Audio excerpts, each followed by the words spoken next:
Welcome to the Capitalist Death Parade with your host, Joy Marie Mann and Josh Radiohead, a podcast where we discuss the dystopian hellscape of capitalism that we call home. What up, everybody? Josh Radiohead here. And Joy Marie Mann. And it's another, I was going to say shit show of a week, but like, I don't want to say our show is shit. So I don't know. It's a celebration of shit shows here. We celebrate shit shows. Okay, I can handle that. So we have kind of a lot to talk about and not much time. So Josh, why don't we take it away? We're going to start with Palestine, because there's always plenty to talk about. Whenever you're ready. I've never had anyone expressly demand that I be put into prison for my speech before, but rather shockingly, Trump's former ambassador to Israel, David Friedman, is now suggesting that me and Tucker Carlson should be arrested and sent to prison. I'm not kidding. I'm going to show you a clip. It's unbelievable. You're alluding to Candace Owens and Tucker Carlson. Yeah, I don't like any of these anti-Semites, but we can put them in jail. We can make their lives miserable. We can cut off their funding. It's insane. Time for Americans to wake up to what is happening, okay? Because Trump is being surrounded by ultra-Zionists who are getting him to take stances that are running counter to freedom. They are trying to infringe upon our speech in ways that are getting very dark and very creepy. This administration, this current administration, is taking a turn that is quite dark. It is not what we signed up for. We are supposed to be the people who defend speech. So why is the squeeze on speech only as it pertains to the special topic of Israel? I've never had anyone I mean, well, let's put it like, look, Candace Owens and Tucker Carlson have been two voices of reason in all of this, which is disturbing. But Candace Owens has like held it down for Palestine. And she's done more speaking out against this genocide than any Democrat. I want to give credit to her. And I think this is one of those times where we should point to, like, you know, I don't know, the good things that come from like Christianity. Like, part of why she is so standing up for Palestine is because she actually is standing up for the real Christian beliefs, not the I get to hate you because of X, Y, or Z, the do unto others, the thou shalt not kill. She actually believes that shit. Back in a second. Well, anyway, she's stepping away. But while she's stepping away, I just want to say, yeah, Candace Owens, like I said, it's funny. I think a lot of people right now are experiencing a very funny event where they're like, how the heck am I on the same side as Candace Owens on these topics? Later, I'm going to even bring up a thing where she's right about Epstein too. Because again, and I think we talked about this a little bit last week, but I think it's important to note that I think these folks are being ideologically captured, but at least for a good reason. Because in this case, she wants the truth. She wants the truth about Israel, the truth about Palestine, the truth about Jeffrey, and the list. She wants the truth because that's what her audience wants. So at the end of the day, it's like we can say, oh, well, you know, she's going that way because that's where her audience is. But I'm like, her audience wants truth and her audience wants justice. And can anybody honestly say they're against that? Now, we can agree about, or disagree about what justice means or punishment, et cetera. But at the end of the day, a lot of kids, and we're talking upwards of 1,000, they've estimated, possibly more. Obviously, everybody wants peace. Everybody wants justice. So it's hard to disagree when Candace Owens is ringing that same bell that we're ringing. I mean, I, appreciate anyone who is willing to go against the person that they have made their living, like, sucking the dick of. Like, right. I mean, she's known as a Trump supporter. That's why she has those fans. So for her to be like, yo, this administration is being Zionist, I mean, that does take guts. Yeah. I mean, it genuinely does. It genuinely does. And yeah, I'm grateful. Like I said, I'm grateful that more people are calling for peace over political expediency, because that's the problem with the Democratic Party is everybody's willing to literally throw any human right under the bus as long as it means that the Democratic Party gets to seize more power. And it's not supposed to be like that. We are supposed to be represented. No one wants war. No one. Just the I powerful. disagree with that. Okay, well, maybe there's some people that are a little twisted in the head, but I mean, look at not a all those. majority. Did you not see those bajillion "We Stand with Ukraine" stickers and shit? That's They're fair. standing with war. No, we're with war when it's not our war. As long as it's a proxy war, we're all about it. But so much of it is our war. I mean, it's Yeah, we just don't call our it that. weapons. As long as we It's use the right our terminology, it's fine. Yeah, but it's not us doing it. It was some other guy. He had like a yellow or blue hoodie on. I don't know. He did it, not me. Yeah, people are totally cool with war. That's why people are like so obsessed with people who are in the service. They Yeah. bow to them, they salute them, they say thank you for your service when they walk by them on the street. And what they're doing is they're glorifying and they're praising these people who may have literally unalived people. Yeah. So, and it's not like, you know, these people, these young guys that you're seeing in uniforms, it's not like they were drafted. You know, this isn't decades ago where it's like, you know, you people respected the service because it was something like they were called on to do. They didn't really have a choice. Now you have a choice. And if your choice is to go and support and be part of imperialism, Yeah. I'm not going to fucking salute you. Fuck that. For what? You're Hell. right. I mean, like at this point, yeah, you're right. I do feel bad though, because like I've talked to a lot of the people that get recruited, and I've talked to recruiters. There is some really, really gross underhanded tactics used to lure them kids. They're kids, by the way. Like, I'm sorry, when you're 18 or 16 or whenever they get you into the ROJTC or whatever, man, I'm sorry. You're kids still. You don't know what you're signing They up should for. not allow them on high school campuses. Should be criminal. That should be illegal. Agreed. That, you know, they go up to these kids and they're like, free college, guaranteed job. Well, who the fuck's not going to say yes to that?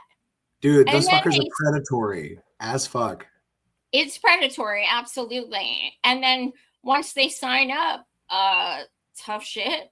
Shoot yourself in the foot. You're not going to get out otherwise. Like, then what? You know?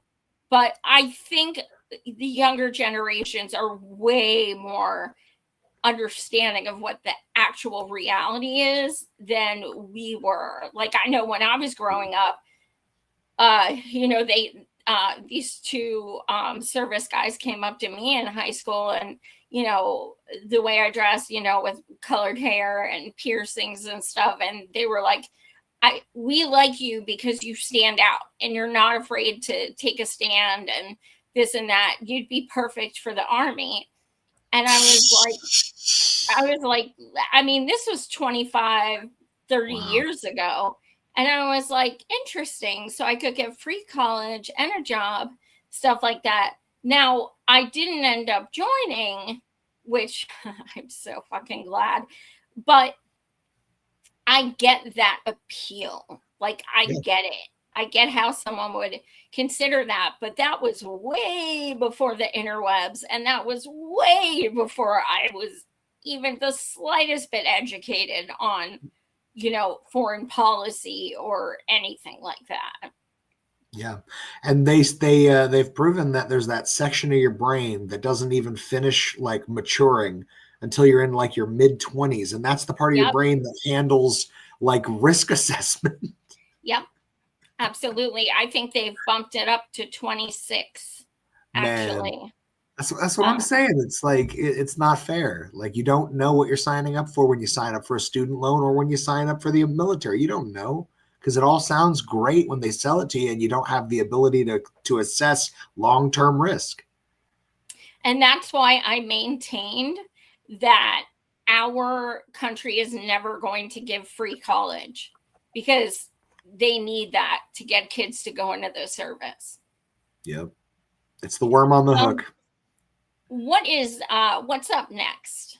The next one I got for you, it looks like Witness Eye channel. You sent me a link. Let me pull that one up.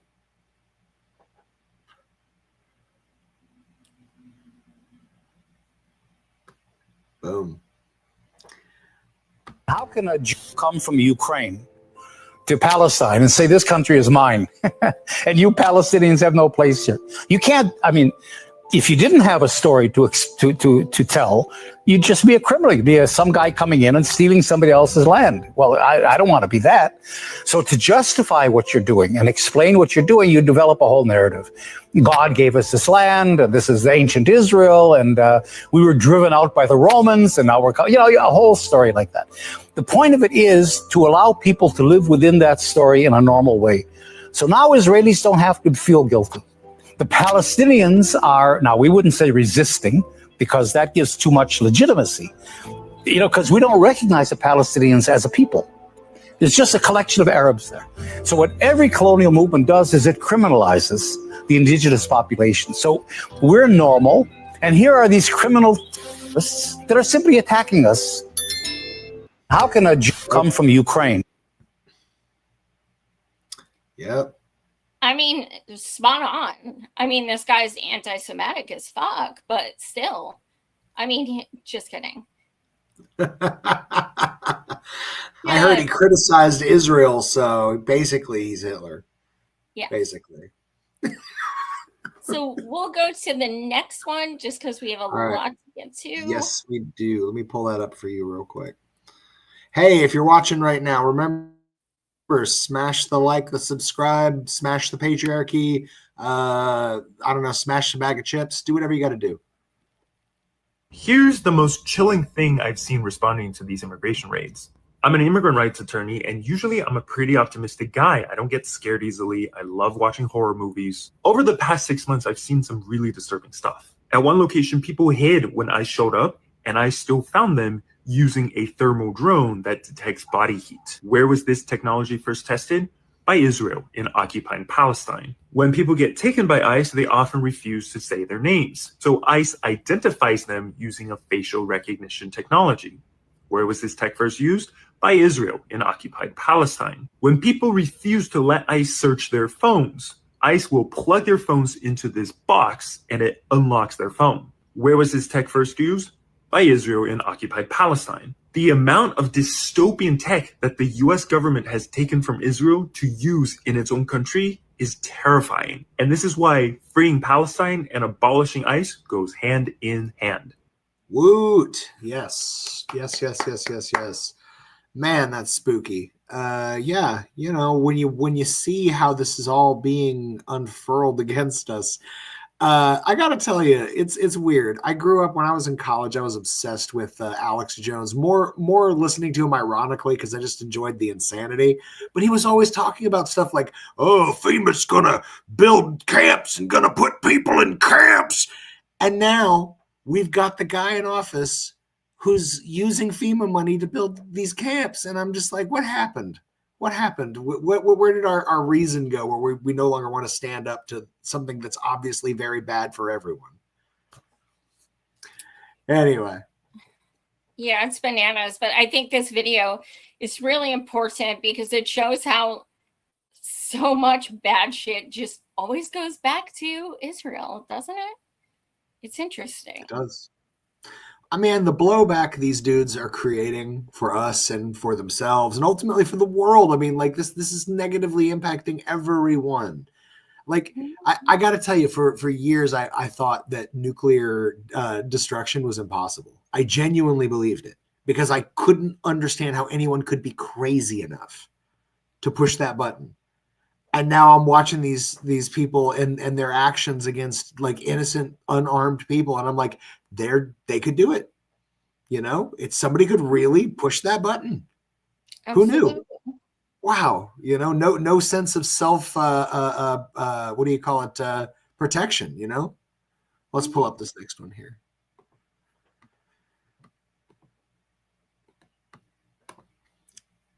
All right. We got a little James Lee. Oh, I think this is the one I sent you. Is the director of the FBI caught up in an Israeli honeypot operation? All right, here's the context. Quote, some social media users have wondered whether the FBI and the U.S. Justice Department's refusal to release the list of Jeffrey Epstein's clients could have something to do with Alexis Wilkins, the 26-year-old girlfriend of 45-year-old FBI Director Kash Patel. This is what people online are pointing to, the fact that Patel's girlfriend, Alexis Wilkins, works for PragerU, which is a media company that supposedly espouses American values, except for the fact that it is run by a former Israeli military intelligence officer. Now, I did a bunch of digging, and unfortunately, there's actually not a lot of public information to go off of in terms of Alexis Wilkins' background. Now, what I was able to find is that her father worked for Gillette and that her mother was in aerospace and pharmaceuticals. It also says that they lived in England and Switzerland before settling in Fayetteville, Arkansas when she was 9. It also says that she attended College du Le Monde International School in Switzerland. Now, interestingly, ChatGPT is calling this a strange biographical gap in that she has no visible friend network or public high school college cohort interviews, which they say is unusual for a public figure in entertainment, and that if a Mossad asset were inserted early in life, these gaps would be precisely where you would hide alternate history or handler training. Dr. Simon Goddick says that Alexis Wilkins is nearly 20 years younger than Kash and also works for an NGO that's basically Israeli intelligence. That's PragerU that he's referring to. And he says, seriously, why would an attractive young woman date a not so attractive Indian American? Classic honeypot. I mean, I don't know. Who are we to really judge what people are attracted to and not attracted to? Anyway, I'm not sure what's true or what's not true, but evidently these are, quote, classic elements used in honeypot operations: soft power, ideological alignment, and sexual emotional entanglement. Let me know what you think. Yeah, so that's not the one I sent you. The one I sent you is what happened after that. Oh, is your audio still there? Why don't you pull that one up? Let me see if I can find that, because I sent that to you, but I didn't pull it up for tonight. Talk about it for a moment while I do so. So if you like James Lee, which you should, he's one of the best newcomers journalists by far. He just started a podcast too. I'm not sure if it started airing yet, but I had him on the show a couple months ago. He's wonderful. He's so great. And he does incredible research. So definitely check him out. He's really like on X a lot. Do you have it? Yeah, I'm pulling it right now. It just takes me a second. So basically, should I go ahead and give the breakdown, or should we let him say it himself because it's a YouTube video? All right. Yeah, give me just a moment here, folks. Just a moment. My apologies. I didn't have this one pulled up. Feel free to plug something, some sort of book. Who knows? Yeah. So, oh yeah, and my shirt. So this is my new book. It's been out 2 weeks, and I am going to True Crime Podcast Festival this week in Boston. So I will be doing a book signing there. And I'm so excited. So I'll be in Boston Thursday, Friday, Saturday, Sunday, Monday, and then coming home Monday. So I'm so excited to talk to people about my new book, and it's available on Barnes & Noble, Amazon, and Kindle. Awesome. And apparently once I get home from my vacation, it should be waiting for me. That's exciting. It should be. I believe it was delivered. What was that? I believe it was delivered. Yeah. Yes. All right. Well, that'll be my treat when I get home. So just one moment here. There's a stupid little ad I got to skip. All right. Here we go.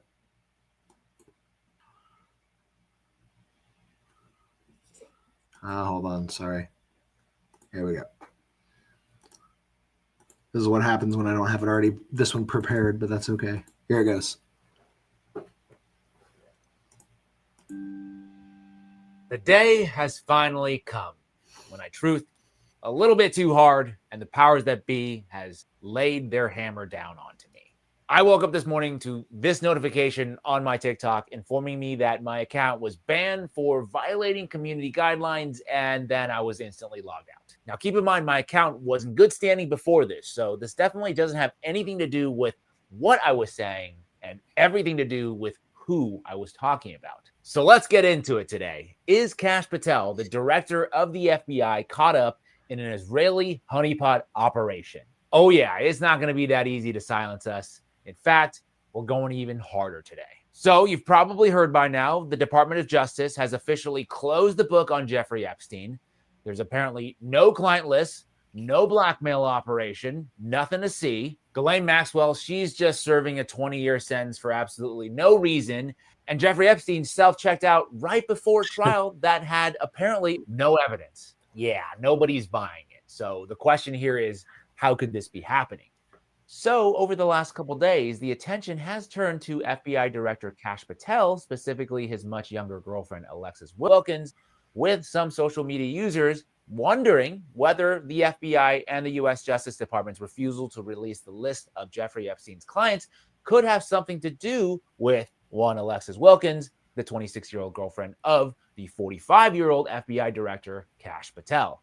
Because remember, just to jog everybody's memory, here is what Kash Patel was publicly saying about the Epstein files just a few years ago.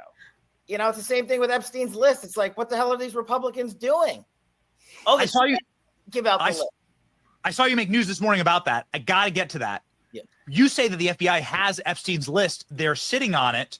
That doesn't seem like something you should do. You're protecting the world's foremost predator. That seems like an evil thing to do, regardless of who may be embarrassed in the release of that list. Why is the FBI protecting the greatest pederast, the largest scale pederast in human history? Simple, because of who's on that list. You don't think that Bill Gates is lobbying Congress night and day to prevent the disclosure of that list? Funny the timing. 2023, Kash wanted the list out, and now it's 2025. He's the director. Suddenly the list is non-existent. Now, the elephant in the room is, of course, who might be on that list. We know some of the most powerful people in the country up to the president of the United States, past and current. But even beyond that, it's basically undeniable at this point that this so-called list is all about intelligence, specifically Epstein's ties to a certain foreign intelligence. As part of our investigation, we spoke to Ari Ben-Mashani, who is a former Israeli spy. He said on the record unequivocally that Jeffrey Epstein was working for Israeli intelligence operations, the Mossad, and running a classic honey trap operation. And this is where Alexis Wilkins comes into the story when she starts dating Kash Patel back in 2023. People online have been pointing to the fact that Alexis Wilkins works for PragerU, a media company that supposedly espouses American values, except for the fact that it is run by, and I can't even make this stuff up, a former Israeli intelligence officer serving in Unit 8200 of the IDF, which is akin to what the NSA would be here in the United States.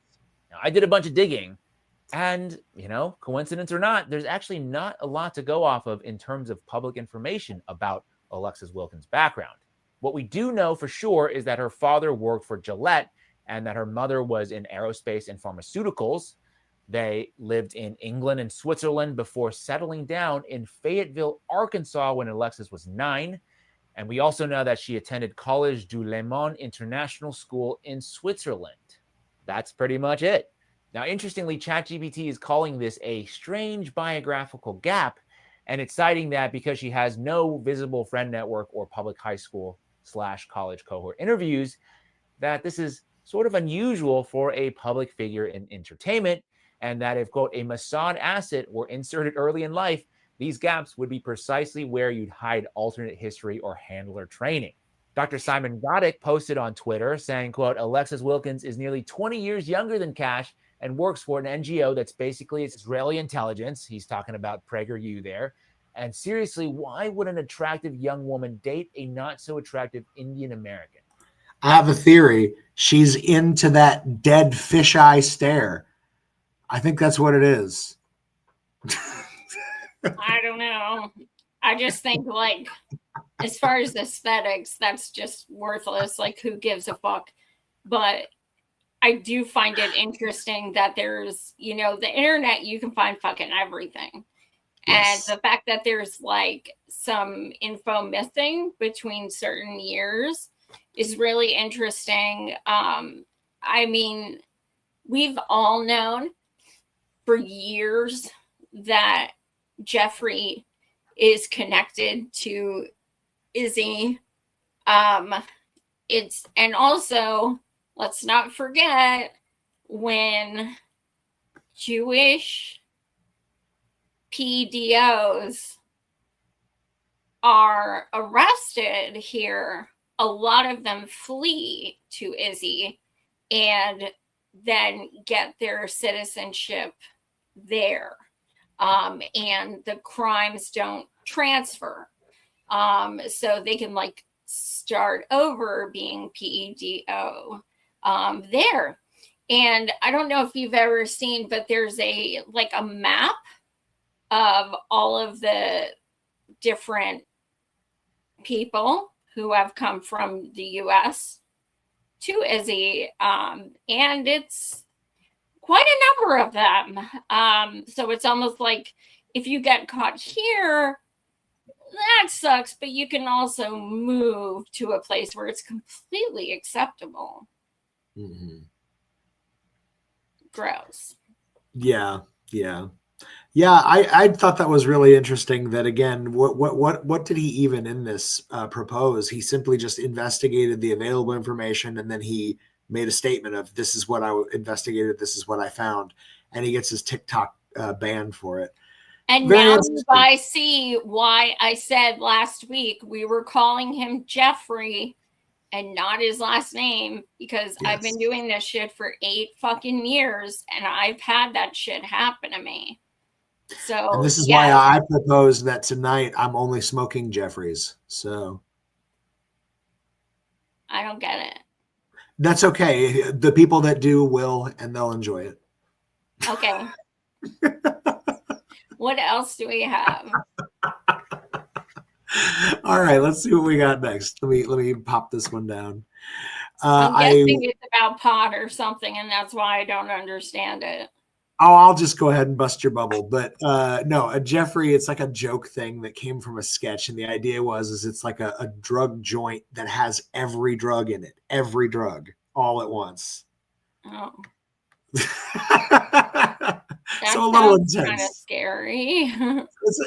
That's kind of the idea. All right, looks like we got some Superman to man here. Bruh, is the new Superman movie really anti-Israel? Yes, I just watched that shit. And it's probably as pro-anti-Israel as a movie produced by Hollywood can be. Let me explain. The movie centers around a conflict between two countries, Bravia and Jaranpur, which Superman just intervened to stop Bravia from invading Jaranpur. Bravia is this hyper-militaristic country that takes money from America, or in this case, LexCorp. Their leader of Bravia is just a puppet of Lex Luthor. Tell me this is not just a stand-in for Benjamin Netanyahu. In the movie, Bravia is trying to invade Jaranpur, specifically show a hyper-militarized unit going up against villagers, don't have like any real weapons. And just as this young boy is about to get shot by the military, the superheroes come to rescue him. It symbolizes two things: the dehumanization of even young children against the military, and the anti-symmetry between these two forces, where we have hyper-military units on one side, tanks and shit, and then people were fighting with literally whatever they can find, which mirrors is not real and Palestine. Superman is not standing for the shit because he realizes it's unjust. This to me is bringing real superheroes back, because I can't tell you how many times I've imagined if I had superpowers, I'd exactly intervene on these kind of events. The movie kind of wavers on its anti-Israel stance as it tries to act like these are two separate nations, and it ignores the fact that the land that Bravia, in this case, exists under is stolen land, and this is a colonial project. Even though in this scene they were going up against villagers, it does say in the movie that these people, the Jaranpurians, have a dictator over them as well. Again, levels the playing field, which is kind of liberal Zionist propaganda, because it doesn't mention the active and ongoing genocide of the Palestinians now either. Overall, I think it shows how Zionism is losing the propaganda war. The movie itself could have been more pro-Palestine, though, in my opinion. What did y'all think? So this was really interesting. I don't watch any of the Marvel movies or any action movies or something. They don't interest me in the least. So I haven't seen it. And quite honestly, I wouldn't be surprised if the people who made it came out and said, it's being talked about as anti-IZZY, but we are strong supporters or something. I'm just kind of waiting for that to come out, because this has been talked about for over a week now. And so we'll see. But yeah, then I sent you an article about this exact thing from IZZY, and I don't think they're too happy about this film. Yeah, pull it up. Let's see here. IDF extremely upset with Superman movie for unfairly depicting Israel's genocide. Now, first and foremost, since it never names Israel or Palestine, it makes up two names. For the IDF to be like, hey, this is not fair. Exactly. That means that they obviously have pictured themselves as the oppressor. They're literally telling on themselves.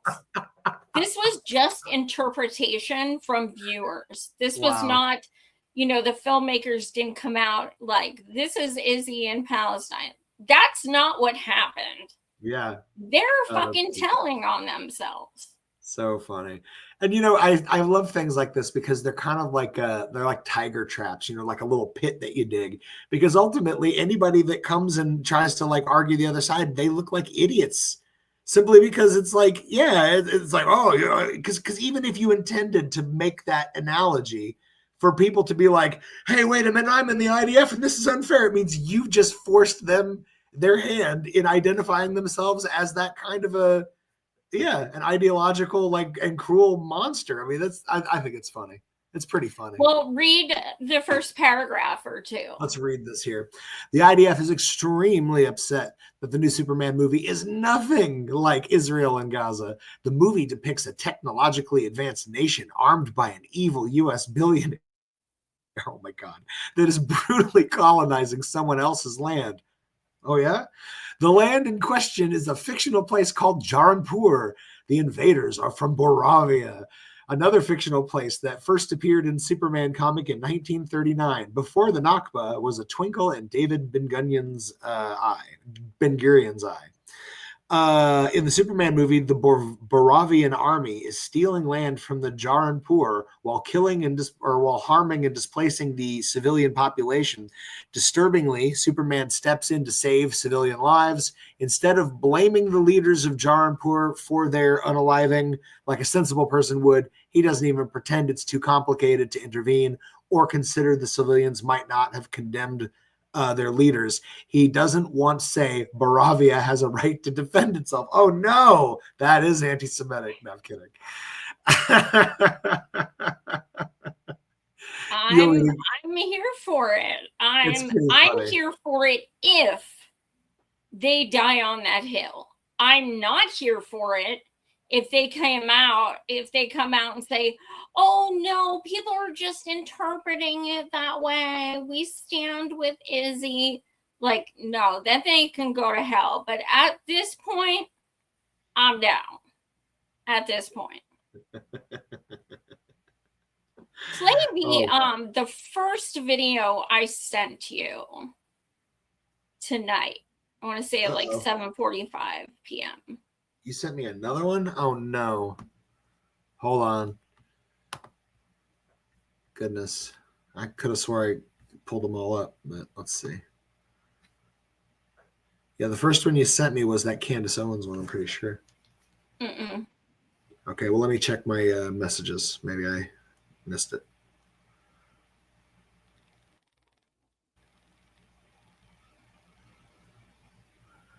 But feel free to chat amongst yourselves.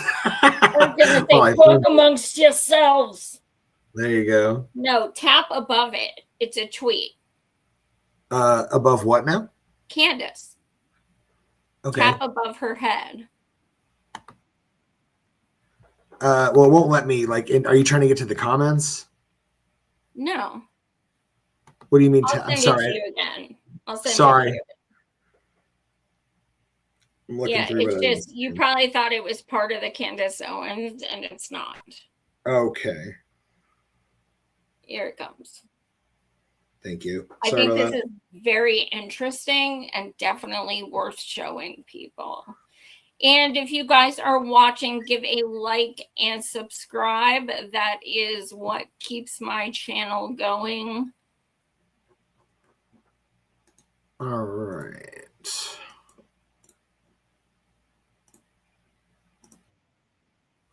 I don't think I saw this one. Okay. Just 1 second here and we'll pull this up. All right. Death to the IDF! Death to the IDF! I was an IDF soldier. Hi, Bob. I was in the IDF. My father served in the IDF for 40 years, my mom for 16. My brother is in the IDF now. When you say death to the IDF, you're wishing death to my best friend, second grade teacher, in the supermarket, my neighbors, my future children, basically everyone I know. And not just Israelis. You're talking. Noah, I'm glad you have mentioned how much you love your family and your neighbors and your friends. And so am I. I also grew up in Israel. My entire family is there. All my friends are Jewish. Most of them either served in the IDF or still in the IDF. It's people I grew up with, people I do business with, and people I love to death. And definitely, I don't want any harm for them. Now, let me ask you this. Have you ever tried to zoom out? Have you ever thought about all the dads, the moms, the sisters, the kids, the neighbors that we murder in cold blood in Gaza? Of course you didn't. Have you ever thought about all the schools, the hospitals, the buildings we bomb and kill hundreds of thousands of innocent people? Of course you didn't. Have you seen all the children that we blow up into pieces in Gaza? Of course you didn't. Have you seen all the journalists, the aid workers, who we put a bullet in their skull? Of course you didn't. Have you seen all the settlers who go to Gaza and start killing people while they sleep and burn their houses into ashes? Of course you didn't. Did you know that in the past 2 years alone, we have killed over 400,000 Palestinians? Of course you don't. And now what? What do you expect in return? To get baklava, knafi, falafel? The hate that comes from the world, it's not because you are Jewish. No one gives a flying about your religion. According to a survey, by the way, half of the world population hate us. As an Israeli myself, I am even ashamed of my country. When someone asks me, where are you from? I'm going to say Iran or Saudi Arabia or something. We are a embarrassment. Do you know why? Because we murder innocent children. Because we bomb people and kill them for no reason. This is exactly why everyone hate us and they are chanting death to the IDF. Because our soldiers commit war crimes. Because we are the criminals. Do you understand? Now, I am not saying all the IDF soldiers are war criminals, but some of them are definitely are. And instead of shaking your boobs online and try to play the victim as most Israelis do, have you ever thought about standing against our up warmonger, bloodthirsty government? Have you ever thought about holding our soldiers accountable, the ones who murder innocent children? Of course you didn't. Because when God promised you this land 30,000 years ago, he forgot to promise you the ability to think. Did you? So if you want to stop this hate, do you know what you need to do? You need to show empathy for the Palestinians. You need to show love to the Palestinians. We need to stop murdering innocent people. We need to stop bombing every single country around us. We need to stop playing the victim and pretend it's not our fault. Because guess what? No one believes us anymore. The Hamas game doesn't work. The Hezbollah game doesn't work. No matter how much censorship and media propaganda we try to spread in the world, you will never hide the truth from the people. We are, as Israel, we have committed war crimes. And that's exactly why everyone hit us. So let's stop pretending we are the victims and let's find a solution. And the only solution that maybe allow anyone to give a flying about us is by stopping bombing people and give the Palestinians their land, Gaza, back so they can live in peace. Stay peace. Damn. Like, okay, first of all, I'm scared for that man's life. I'm just going to be straight up. Like, I am worried for him, first of all. That was so fucking brave. Like, so brave. We see a lot of our Jewish brothers and sisters standing up for Palestinians, but this man literally lives in Israel, literally lives there, is from there, has family there, has friends there in the IDF, and he is speaking truth. That takes so much fucking balls. And the fact that he knows his family and friends, if they see this, they're gonna be fucking livid. But what did he say? The only thing I disagree with was that not all the IDF are bad. Yeah, they are. But other than that, like, he fucking nailed it. And yes, it is estimated over 500,000 at this point. And I wouldn't be surprised if it were more.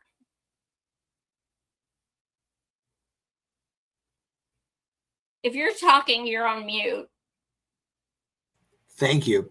Before I jump out today, I wanted to give an update on the Jeffrey story because I thought there was a fun little addendum to the story here. So let me toss that your way real quick here.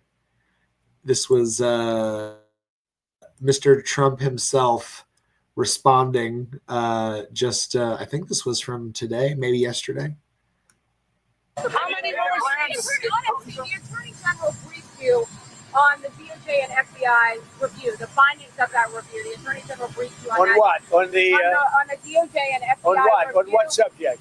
Epstein. Okay. On Epstein, of the review of the files. Attorney General Pam Bondi. A very quick briefing. Did she tell you, what did she tell you about the review? And specifically, did she tell you at all that your name appeared in the file? No, she's given us just a very quick briefing, and in terms of the credibility of the different things that they've seen.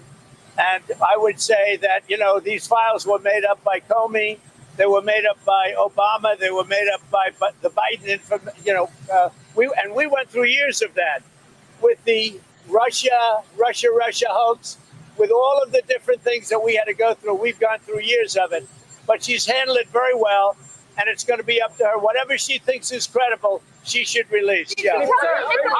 Obama made up the files. Comey did it. Biden, Russia. You know the dance. You know. Hey, I'm going to be straight up. The fact that Comey was involved. Okay, well, Trump and Hillary have been friends for 40 fucking years, and Comey is the one who let her go, and her and Slick Willie are well known to be on that plane, and Slick Willie had Jeffrey in the White House 17 fucking times. So yeah, Comey was gonna do this. I mean, come on, they're all fucking circle jerking each other, of course. Yeah. And to circle back to your previous Candace Owens thing, I had to share this. Now Candace Owens is even dunking on the president. She says Barack Obama wrote the Epstein files. LOL. This is outright embarrassing. I mean, damn. I mean, who could have saw Candace Owens dunking on Trump? I did not expect this. Every now and then she had a gem throughout the years, And I was like, oh, it's the whole broken clock, you know. Yeah. It's always right twice a day. But I mean, lately, at least she fucking speaks it. Like, yeah. Democrats are like Bernie is like, Netanyahu. It's not one person, Bernie. Stop. It is not one fucking person. And stop ignoring the word genocide and saying you won't say it. Yeah. That. I'm amazed he still has he not gotten over that yet still? Like, I thought maybe, because like, wow, that's incredible. No. But you know what? And I'm going to say this. Mondani, the gentleman who's running in New York, be careful, because people are really praising him and they're getting very like Bernie-ish and like, oh my God, he's amazing. You know what? He's cool in a lot of ways, and I hope he wins. Pushing great policy. Huh? He's pushing great policy too. But when he was asked, do you think the state of IZZY should exist? He said yes. And he also said he believes in a two-state solution. So we need to watch who we praise. We need to not lower the bar. Like, this is no. See, I thought you were going better than? Yeah, what's that say? See, I thought you were going to mention the fact that he just teamed up with like a fairly like establishment Democrat funder to like help with his campaign, like just took on like a real, one of them people. Now you hope again. We've got the policy, we got the momentum. Hopefully we can, not get usurped into the giant octopus thing that is the establishment. But it feels like their feelers are already trying to get in. I am concerned. I'm not surprised.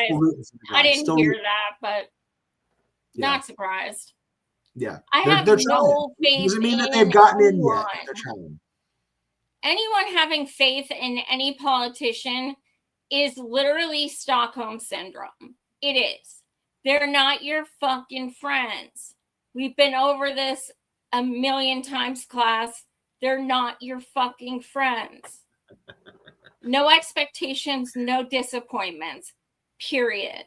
Yep. So, well, Joy, thanks to you guys for checking in and watching. Do not forget to smash like and subscribe. Like I said, I'll be in Beantown. If you're going to be in Beantown or at the True Crime Podcast Festival, let me know. I'll be doing a book signing. And like I said, this is my new book, Our Friend Temujin, is about my dear friend Temujin Kenthu, who has been in prison almost 40 years and counting despite being proven innocent. So this is the most amazing thing I've ever done. I'm so fucking proud of it. So you can get Our Friend Temujin on BarnesandNoble.com and Amazon and Kindle on Amazon.com. So please check it out. And thank you guys so much. And you guys are amazing. Smash like and subscribe. Yeah. And remember to get your copy of her book before they ban all the books, because then it's going to be illegal to get the book, and then you're going to have to do crimes to get the book. You don't want to deal with all that. Get the book now. Seriously. Thanks, guys. And this has been another great week at the Capitalist Death Parade. We'll see you guys next week.